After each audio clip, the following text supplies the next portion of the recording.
Coming up, the debate over stem cell research reaches Parliament.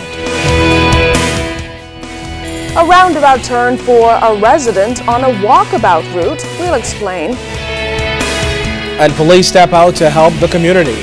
The National Report starts now.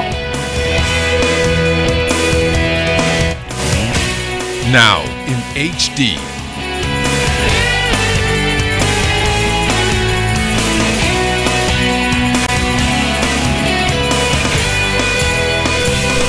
ZNS Network presents The Bahamas Tonight.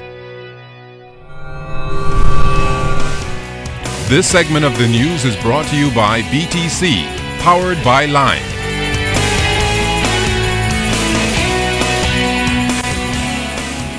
Good evening, everyone. I'm Keishla Adderley. And I'm Candino Knowles. As always, it's good to have you with us. Topping the news tonight, Prime Minister Perry Christie is expected to address CARICOM tonight. In one of the first addresses to the body, the Prime Minister lists among regional challenges transitioning from an agriculture-based economy to a service economy, unemployment and underemployment, crime and violence, the undermining of our economies by heavy debt burdens while developed economies impose unfunded mandates on CARICOM countries, among other issues. Now, the Prime Minister also speaks to a request by the President of Haiti for a proposal for a high-level meeting on persons with disabilities and special needs.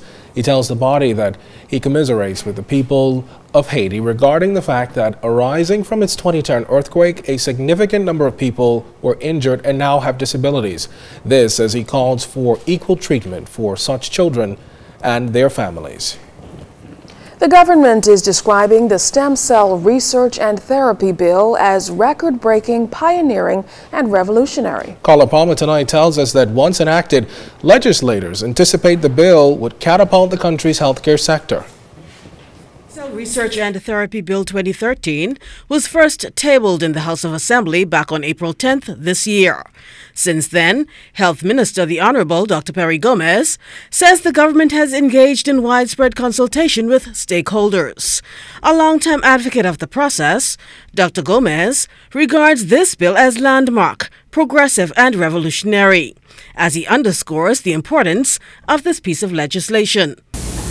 This enabling legislation that has been embraced in the mainstream by the news media has created a renewed interest in the potential benefits of medical tourism to positively impact the GDP of the Bahamas. In its current form, the bill outlines the requirements including licensing, accreditation, and regulations, as well as indicating prohibited procedures to ensure any unethical practices. Stem cell research involves rejuvenating reproductive tissue, replacing damaged cells resulting in regrowth. There's a recent report from Italy on this newborn infant that was born with tracheomalacia, a very soft windpipe that kept collapsing, and so the child could not breathe. And by using this technique, SCNT for short, they created a new trachea for this baby. And the new trachea was installed and child doing well. Member of Parliament for Pinewood, the Honorable Kalis Rule, seconded the bill in support. He says with cost a barrier to good health care, it's important that the government explore alternatives in the interest of the Bahamian people. I believe that all manner of positive opportunities are associated with stem cell therapy. I'm Carla Palmer for ZNS Network News. An opposition leader, the Honorable Dr. Hubert Minnis, says he does not support the stem cell research and therapy bill. He says as it stands, he's not convinced that the government is up to the task of enforcing the proposed legislation. Unfortunately, in the Bahamas, we have no regulatory bodies that regulates our pharmaceutical products. And so we depend on FDA approval, European or UK approval. Now, as I listen today, for stem cell, we want to bypass these international organizations and create a local approval committee a committee reporting to a politician, the minister. Which minister in this honorable house is a microbiologist, a geneticist, molecular biologist, or physicist? Which minister has a subspecialty in stem cell and is qualified and experienced to appropriately manage this committee? In other news, private pilots based in the United States, specifically in Florida, are up in arms over the increase in fees to land their private planes in the Bahamas. While they're agitating against the price hike, the government is looking forward to increased funding for airport maintenance throughout the Family Islands. We not only have to provide for the Lynden Pindling International Airport, we have to provide for airports on at least 21 islands, multiple airports on these islands. We have to make sure that they're safe. We have to make sure that they're manned by competent personnel. We have to make sure that they're clean. We have to make sure that we have customs and immigrations there. And so we believe that if we ask for a modest fee, $50 per aircraft, we think that that's reasonable. Now, Mr. Alquita says he believes the small fee isn't much to ask of persons who own and fly private planes. Would the introduction of a $50 fee cause someone to stop coming to the Bahamas and fly elsewhere, a few thousand miles away, because they don't feel like they want to spend $50 to defray the cost of us providing those services to them? I don't know. I need to be convinced of that. So to the extent that someone is offended because they didn't get notice, that's regrettable. But again, we are asking that the burden be shared. And we think it's not per head, it's per aircraft. And we think that an individual who owns a private aircraft and they're flying it into the Bahamas, we don't think it's unreasonable to ask them to contribute to the cost of processing that entry. 2 years ago, Ephraim Lyons of Strawn's Corner lost not only his home, but also his business. Jimmy Nudis Wayne tells us tonight that there's some light at the end of the tunnel, as Mr. Lyons was actually promised a home by Urban Renewal, and they're committing to getting it done by the end of summer. 60-year-old Ephraim Lyons says for the past few months he has either slept in his car or in the one-bedroom wooden structure he calls home. The unemployed musician said rebuilding his home and business lost in a fire has been challenging as he's been out of work for some time. I had a business as a restaurant, and I was trying to do some things. It was a big place. I had the instruments. You know, I'm a musician. I was trying to create a place like where I could you know, do my own entertainment, make money, and deal with the community. I wanted us to be together so that we could, you know, I wanted to make my contribution. Lyons says he takes odd jobs to make ends meet. And after listening to his plight, Urban Renewal co-chair Algernon Allen shared this good news. We will rebuild this within 2 months' time.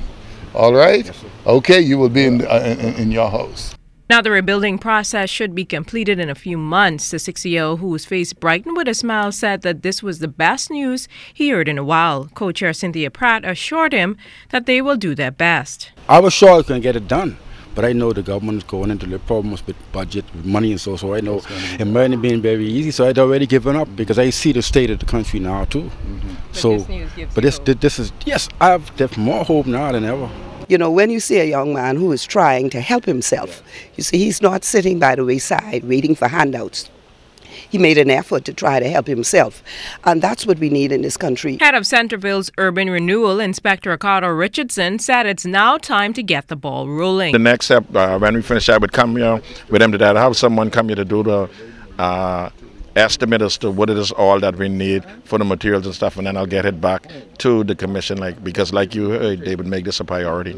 Mr. Lyons says he is confident in the word of the Urban Renewal co-chairs that he will no longer have to reside in the shack you see behind me, but will have a home that he can call his own. Reporting for ZNS Network News, I'm Jimmy Nudis Wayne. Officials in North Eleuthera rummaged through what's left of offices contained in the administrator's office, which was destroyed by fire yesterday. Superintendent Esmelda Davis said they are especially looking to secure documents stored in safes. The administrator's office, post office, and magistrate's court were all housed in that building. Police say they believe an electrical shortage sparked the fire. Minister of the Environment Ken Dorset says the Shanty Town report by his ministry found that in New Providence, many of those communities have a number of the structures rented by Haitians or persons claiming to have Bahamian citizenship, along with illegal immigrants. The minister said the report also revealed that profitable businesses are operating in the shanty towns, such as liquor stores, convenience shops, number houses, cockfighting, bottle recycling, coal production, along with breeding of animals such as chickens, sheep, goats, and pigs. A study was conducted on each island, but Dorset said New Providence will be dealt with during the first phase. What we intend to do is to ensure that owners are in fact served with notices where we believe that there are infractions. And so the inspectorate, as we speak, are now working together with the attorney who has been seconded to my ministry for the purpose of advancing those prosecutions and so forth. First round of notices provided a 30-day window within which to comply.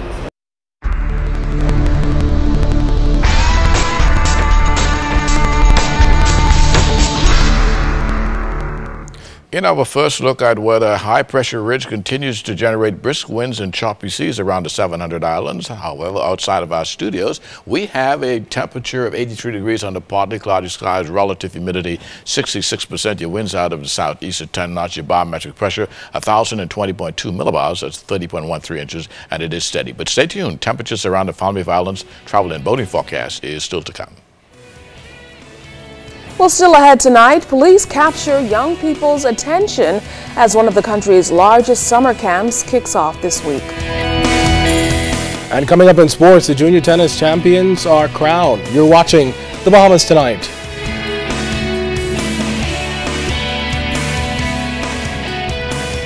So when I think about being Bahamian, so many different aspects of our culture come to mind. But on my list, number 3 would definitely have to be the beaches. I went to school in Missouri where I experienced my first snowstorm, and so when I came back home for the summer, I found a new appreciation and love for our beach and our climate. Secondly would have to be our food. I'm a foodie and I love to eat, and just our unique flavors and dishes and combinations really make me feel at home whenever I travel, and coming back home to my mom's cooking is like the best. And first on my list would definitely have to be family. The way we love each other and care about each other and protect each other as a people, I just love that, and it really warms my heart. And so when you put those 3 things together, that's really what I think about as Bahamian people. And so as we approach 40 years, I look forward to not only celebrating as a community, but gathering with my family and celebrating together.